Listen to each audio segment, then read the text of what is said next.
Sosok Abah Thoyib, jawara legend paling terkenal di Palembang yang suka menolong.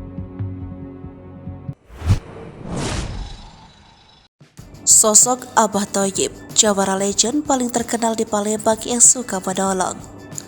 Nama Abah Thoyib tak asing lagi di kota Palembang. Abah Thoyib merupakan salah satu tokoh masyarakat yang paling dikenal warga Palembang sebagai sosok jawara legend di kota Palembang. Rabu 1 Maret 2023, kabar duka mengejutkan warga Palembang. Abah Thoyib dikabarkan meninggal dunia lantaran sakit dan sudah beberapa waktu ini dirawat di Rumah Sakit Caritas Palembang. Diketahui nama Abah Thoyib begitu melegenda sebagai jawara paling terkenal di Palembang. Ia tinggal di 15 Ulu Palembang lewat PMPB yang didirikannya bersama Atai yang juga jawara Palembang. Organisasi itu tumbuh jadi organisasi besar dengan anggota sampai puluhan ribu orang.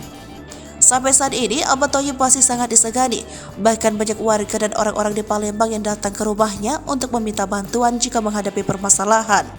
Abah Thoyib pun tak segan untuk membantunya karena sosoknya begitu disegani masyarakat setempat.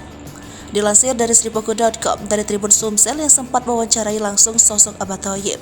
Meski sudah berumur namun sosoknya masih gagah. Sesepuh Palembang ini tak sungkan menyalami orang yang menegurnya dan mengulurkan tangan untuk berjabat tangan. Sosok Abah Thoyib sendiri memang legend di Palembang.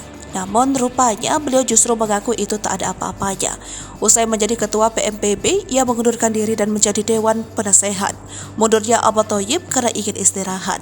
Sekarang ia dipercaya sebagai ketua Forum Rakyat Reformasi sambil beraktivitas seperti biasa. Kini dikenal mengayomi masyarakat. Rupanya hal tersebut sangat berbeda jauh dari masa mudanya. Diakui Abah Thoyib dirinya merupakan sosok yang nakal di masa muda, namun bersyukur lantaran bisa bertobat di jalan Allah. Sudah pernah berada di fase nakal membuat Abah Thoyib justru kebingungan melihat tingkah pola anak muda zaman sekarang. Dari itulah sebagai sesepuh dan tokoh masyarakat Palembang yang banyak pengalaman hidup, ia ingin memberikan pesan terhadap anak muda sebagai penerus bangsa menggantikan yang tua. Sebaiknya menjauhi kejahatan narkoba karena antara narkoba dan tindakan kejahatan saling bersangkutan. Selebihnya Abah Thoyib juga tak segan membantu sesama khususnya di daerah tempat tinggalnya 15 Ulu Palembang. Namun diakui Abah Thoyib dirinya tak mau membantu bila masalah tersebut merupakan masalah hukum.